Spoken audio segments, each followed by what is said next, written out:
வணக்கம் மக்களே, welcome to my channel. இன்னைக்கு நம்ம பார்க்க போகிறது வெஜ் பஃப்ஸ். வெஜ் பஃப்ஸ்னாலே நமக்கு காலேஜ் கேன்டீன் ஞாபகம் வரும், ஸ்கூலு காலேஜ் படித்த ஞாபகம் வரும். ஏன்னா நம்ம ஊர்லலாம் தமிழ்நாட்டிலலாம் பார்த்தீங்கன்னு வச்சுக்கோங்களேன், ஒரு தெருவுக்கு தெரு ஒரு பேக்கரி ஷாப் இருக்கும். அங்கே நம்ம வெஜ் பஃப்ஸு வித் கேக்கு வாங்கி சாப்பிடுவோம். சில பேர் முட்டை பஃப்ஸ் வாங்கி சாப்பிடுவாங்க. ஸோ அந்த ஞாபகம்லாம் வருது. சரி, இந்தியாவில் இருக்கிற வரைக்கும், தமிழ்நாட்டில் இருந்த வரைக்கும் வெஜ் பஃப்ஸ் பேக்கரியில் தான் வாங்கி சாப்பிடுவோம். சரி, இங்கே நம்மளே செஞ்சு பார்ப்போமே அப்படின்னு சொல்லிட்டு நினச்சேன். ஸோ இன்றைக்கி நம்ம பார்க்க போகிற ரெசிபி ரொம்ப சிம்பிளான, அதே சமயத்தில் ரொம்ப டேஸ்டியான வெஜ் பஃப்ஸ் பார்க்க போகிறோம். எப்படி செய்யறதுன்னு பார்ப்போமா? இதுக்கு தேவையான பொருட்கள் ஃபர்ஸ்ட் பஃப் பேஸ்ட்ரி ஷீட். இங்கே நீங்கள் அமெரிக்காவில் இருந்தீங்கன்னா க்ரோகர் ஆர் பப்ளிக்ஸில் பஃப் பேஸ்ட்ரி ஷீட் அப்படின்னு கிடைக்கும். ஸோ இதுதான் பேஸு, இதுதான் பஃப்ஸு செய்கிறதுக்கு உண்டான அந்த பேஸு. அதுக்கப்புறம் உருளைக்கிழங்கு வேக வச்சு நான் கட் பண்ணி எடுத்திருக்கேன், பச்சை பட்டாணி, பீன்ஸு, கேரட்டு, இஞ்சி பூண்டு விழுது நானே அரைச்சி எடுத்திருக்கேன், அப்புறம் மஞ்சப்பொடி, இது கரம் மசாலா, மஞ்சப்பொடி, ஜீரகம், வெங்காயம், தனஜீரா பவுடர், பெருங்காயம், உப்பு.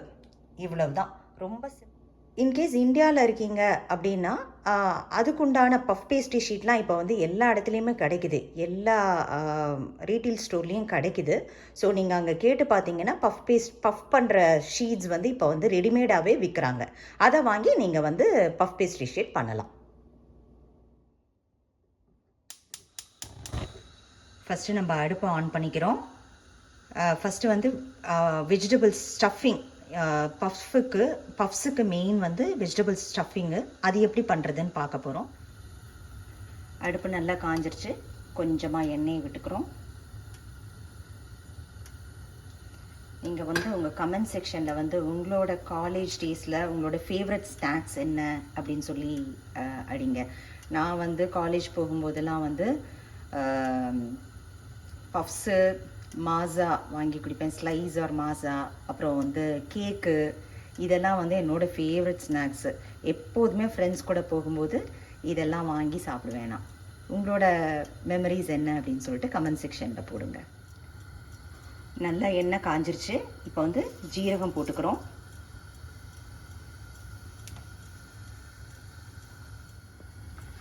ஜீரகம் பொரிஞ்சு வந்ததும் வெங்காயம், பொடி பொடியாக கட் பண்ணி வச்சுருக்கிற வெங்காயத்தை போட்டுக்கிறோம்.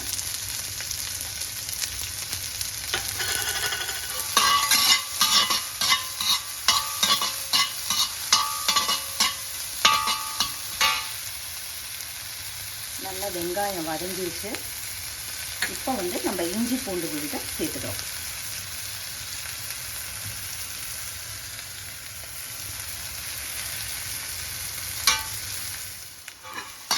இப்போ வெங்காயம், இஞ்சி பூண்டு விழுது நல்லா வறுபட்டுருச்சு.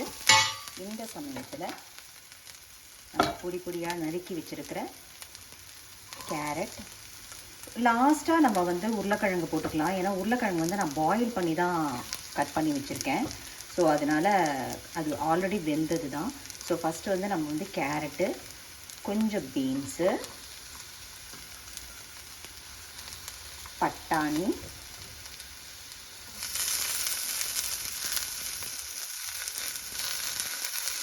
கொத்தமல்லி, இது எல்லாத்தையும் போட்டுக்கலாம். நீங்கள் வேணும்னா பீட்ரூட்லாம் கூட போட்டுக்கலாம். பீட்ரூட் டேஸ்ட் பிடிக்குதுன்னா ரொம்ப நல்லாயிருக்கும். இது கூடவே ஒரு அரை டீஸ்பூன் தனஜீரா எடுத்திருக்கேன், அது,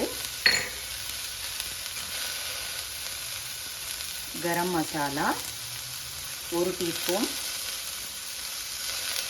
மஞ்சள் தூள், இதையும் நம்ம சேர்த்து போட்டுக்கணும். இப்போ நல்லா மிக்ஸ் பண்ணிக்கோங்க. எல்லாமே கொஞ்சம் நல்லாவே வதங்கட்டும்.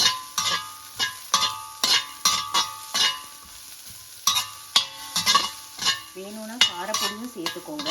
காரம் குழந்தைங்களுக்கெல்லாம் பண்ணுறீங்கன்னா ரொம்ப காரப்பொடி பிடிக்காது, அந்த கரம் மசாலா இருக்கிற காரமே போதும். உங்களுக்கெல்லாம் பெரியவங்களுக்கெல்லாம் வேணும்னா கொஞ்சம் காரம் வேணும்னா நல்லா காரப்பொடி சேர்த்துக்கலாம். இந்த காய் வேகிறதுக்கு கொஞ்சோண்டு ஒரு 2 டீஸ்பூன் தண்ணியை விட்டு கேரட்டு, பீன்ஸு, பட்டாணி வேகிற அளவுக்கு தண்ணி விட்டுக்கணும். இந்த சமயத்தில் கொஞ்சம் உப்பு,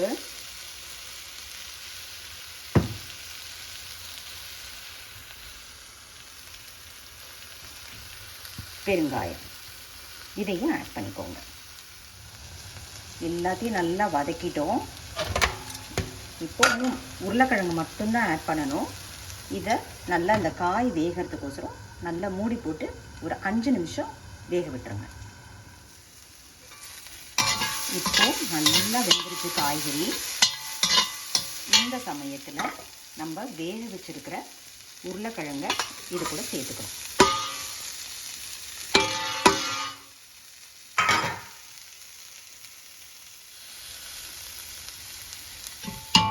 பப்ஸு சாப்பிடும்போது எதுவுமே நிறுடக்கூடாது வாயில். ஸோ எல்லாமே வந்து அப்படியே சாப்பிடும்போது அப்படியே கரையணும். ஸோ அதனால எதுவுமே முழுசாக இருக்கக்கூடாதுன்னு சொல்லிட்டு ஸ்மாஷர் இருந்ததுன்னா ஸ்மாஷரை வச்சு வெஜிடபிள்ஸை நல்லா மசிச்சு விட்டுக்கோங்க. கேரட்டு ஆல்ரெடி எல்லாமே வெந்தது தான். ஸோ கொஞ்சம் கேரட்டு, பீன்ஸு, எஸ்பெஷலி உருளைக்கிழங்கு வந்து கொஞ்சம் நல்லாவே மசியணும். ஸோ நல்லா மசிச்சு விட்டுருங்க. ஸோ அப்போ தான் பப்ஸு கூட இது பண்ணும்போது அப்படியே வாயில் கரையும். இல்லாட்டா முழுசாக இருக்கும், வைக்கவும் முடியாது உங்களால். நல்லா கொஞ்சம் நல்லாவே மசிச்சு விட்டுருங்க. நல்லா மசிச்சு விட்டுக்கிட்டோம். இப்போ வந்து திருப்பி எகெயின் ஒரு 5 நிமிஷம் க்ளோஸ் பண்ணி வச்சுருங்க. பப்ஸுக்கு தேவையான உருளைக்கிழங்கு ஸ்டஃப் ரெடி. இப்போ வந்து பப்ஸ் எப்படி செய்கிறதுன்னு பார்க்கலாமா? அதுக்கு வந்து ஒரு அலுமினியம் ட்ரே எடுத்துக்கோங்க. இது வந்து அவனில் வைக்கிற மாதிரி ஒரு ட்ரே, ஓகேங்களா? அவன் வேணும் இதுக்கு பஃப் செய்யறதுக்கு. ஸோ அவனுக்கு தேவையான ஒரு ட்ரே, இந்த மாதிரி ஒரு அலுமினியம் ட்ரே எடுத்துக்கோங்க. எடுத்துகிட்டு ஃபஸ்ட்டு வந்து இந்த மாதிரி ஒரு ஆயில் ஸ்ப்ரே, கெனாலோ ஆயில் ஸ்ப்ரே நான் வச்சுருக்கேன். அதை வந்து இது ஃபுல்லாக ஸ்ப்ரே பண்ணிக்கோங்க. இது அப்போ தான் ஒட்டாமல் வரும். இந்த மாதிரி ஷீட்டாக இருக்கும். இப்போ நம்ம எப்படி இதை கட் பண்ணி வெஜிடபிள் ஸ்டஃப் பண்ண போகிறோன்னு பார்ப்போம். ஒரு பஃப் பேஸ்ட்ரி ஷீட் அந்த வாங்கினீங்கன்னா 12 பஃப்ஸ் வரும். இந்த மாதிரி இப்படி பண்ணிங்கன்னா பாருங்கள், இது எல்லாமே மாவு ரெடிமேட் ஷீட். இது ரொம்ப ஈஸி பண்ணுறது. இப்போது இதை கட் பண்ணிக்கலாம்.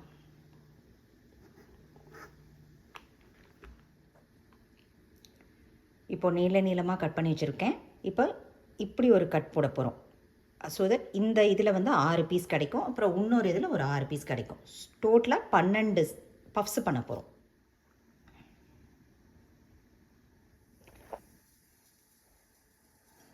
அதே சமயத்தில் நம்மளோட வெஜிடபிள் பஃப்ஸுக்கு உண்டான உருளைக்கிழங்கு ஸ்டஃபிங் வந்து ரெடியாக இருக்குது.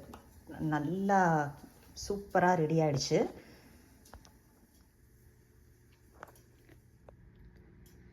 வெஜிடபிள் பஃப்ஸ் வந்து நம்ம ஸ்டஃப் பண்ணுறதுக்கு முன்னாடி நம்ம வந்து அவனை ரெடி பண்ணிக்கலாம். அவனை வந்து 350 டிகிரிஸ்க்கு வந்து நம்ம செட் பண்ணி ப்ரீ ஹீட் பண்ணி வச்சுக்கணும். முதல்ல பேக் 350 பேக். அவன் ஸ்டார்ட் ஆகிடுச்சு 350 டிகிரிஸில். முதல்ல வந்து ப்ரீ ஹீட் பண்ணிக்கணும். ப்ரீ ஹீட் பண்ணினதுக்கப்புறம் நம்ம ஸ்டஃபிங்கை வந்து தொடங்க வேண்டியதுதான். பஃப்ஸுக்கு நம்ம வந்து 12 பஃப்ஸுக்கு வேண்டிய கட் பண்ணி வச்சுட்டோம். அந்த ஷீட்லேருந்து கட் பண்ணி நம்ம எடுத்துக்கிட்டோம். ஸ்டஃபிங்கும் ரெடி. இப்போ வந்து நம்ம இதை வந்து ஸ்டஃப் பண்ண போகிறோம். அவன் ரெடி ஆகிட்டுருக்கு. மீன்வேல் நம்ம வந்து 12 பஃப்ஸுக்கு தேவையான பஃப் பேஸ்ட்ரி ஷீட் கட் பண்ணி எடுத்துகிட்ருக்கோம். ஓகேங்களா? இங்கே வந்து நமக்கு ஸ்டஃபிங் நமக்கு ரெடி ஆகிடுச்சு. முதல்ல இதை வந்து எடுத்துக்கணும். அதுக்கப்புறம் கொஞ்சம் ஸ்டஃபிங்கை சென்டரில் போட்டுக்கணும். அமேசிங்காக இருக்கும். இதாவது இன்றைக்கி வந்து இங்கே அமெரிக்காவில் வந்து சூப்பர் பவுல் நடக்குது. ஸோ இதுக்கு தான் நான் இதை பண்ணி எடுத்துகிட்டு போயிட்டுருக்கேன். சூப்பர் பவுலில் இதுக்கு. ஸோ இங்கே என்ன பார்ட்டி எதுனாலுமே இது ரொம்ப ஈஸியான ரெசிபி. இப்படி க்ளோஸ் பண்ணிக்கோங்க. க்ளோஸ் பண்ணிவிட்டு நல்லா கொஞ்சம் வந்து ஃபுல்லாக டைட் பண்ணி அதை க்ளோஸ் பண்ணி அதை வந்து சீல் பண்ணி நம்ம சீல் பண்ணிட்டோம். சீல் பண்ணிவிட்டு இங்கே எண்ணெய் வந்து நான் வந்து வச்சுருக்கேன். அதுக்கு ஒரு எண்ணெய்க்குன்னே ஒரு ப்ரஷ்ஷு, இதுக்குன்னே ஒரு ப்ரஷ் வச்சுருக்கேன். இதை வந்து நல்லா சீல் பண்ணதுக்கு கொஞ்சம் தடவி விட்டுக்கோங்க எண்ணெயை. 2 சைடும் நல்லா சீல் ஆயிருக்கான்னு பார்த்துக்கோங்க. சீல் பண்ணிவிட்டு ஒரு ஸ்பூன் எடுத்துட்டு,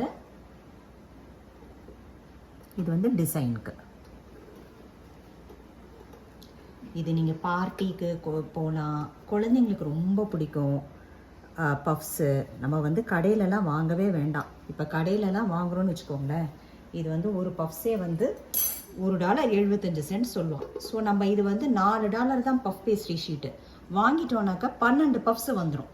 ஸோ இதை இப்படி ஸ்டாக் பண்ணி பண்ண வேண்டியதுதான். இது அப்படியே 12 பஃப்ஸும் இதே மாதிரியே ஸ்டாக் பண்ணிப்போம். அதுக்கப்புறம் நம்ம அவனில் பேக் பண்ணி எடுக்கிற ப்ரொசீஜரை பார்ப்போம். இப்போ எல்லா பஃப்ஸையும் நம்ம வந்து பஃப் பேஸ்ட்ரி ஷீட்டில் ஸ்டஃப் பண்ணிட்டோம்.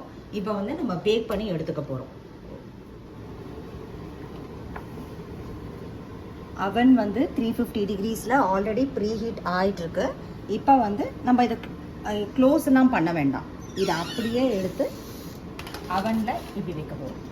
எவ்வளோ நிமிஷம் வைக்கணும்? இது வந்து ஒரு 1/2 hour ஆகும். Okay okay. நான் வந்து இது வந்து பஃப் ஆனதுக்கப்புறம் நான் உங்களுக்கு காமிக்கிறேன். கோல்டன் கலர் ஆன உடனே. ஆமாம். ஓகே.